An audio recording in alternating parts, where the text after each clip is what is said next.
Bolaunter class. Introduction and use of quadrilateral array. The quadrilateral array is a more convenient stack method, developed on the basis of general stack, mainly used for regular stack on a horizontal plane.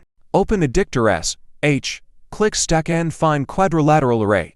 Create a stack. We can see there is a schematic diagram of a quadrilateral array. On the left, TO represents the origin point of the material placing center. T1 represents the last material placing center point in the X direction.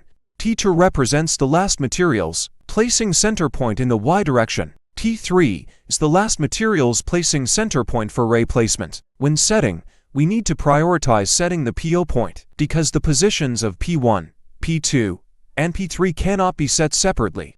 They must be consistent with P0. Therefore, after setting PO, it is not possible to set P1, P2, and P3 points through the U, V, and W axes. We can only move using world coordinates X, Y, and Z. We can also choose counters here.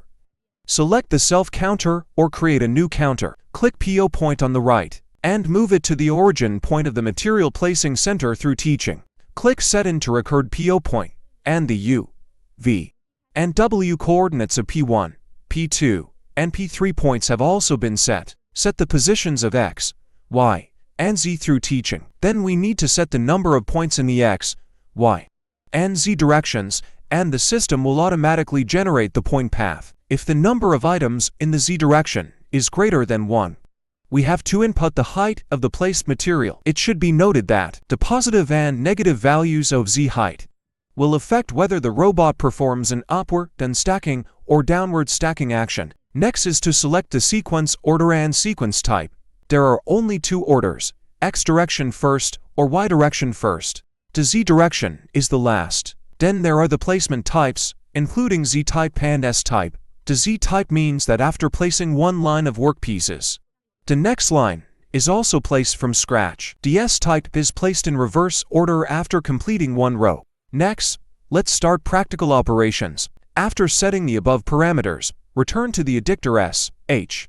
Use the quadrilateral array you just set up and insert it. Then set the action instruction and counter. Run to see the effect. The advantage of a quadrilateral array is that it only needs to record the starting point, ending point, and number. And the system will help you to calculate the points placed in the middle, greatly reducing programming difficulty. Compared to normal stack, the quadrilateral array is equivalent to creating a new workbench. No need to set additional user coordinates, greatly accelerating programming speed. Above is the Bolaunter class. Introduction and use of quadrilateral array. Any questions about the content? Welcome to ask questions in the comments. Follow me for more technical information.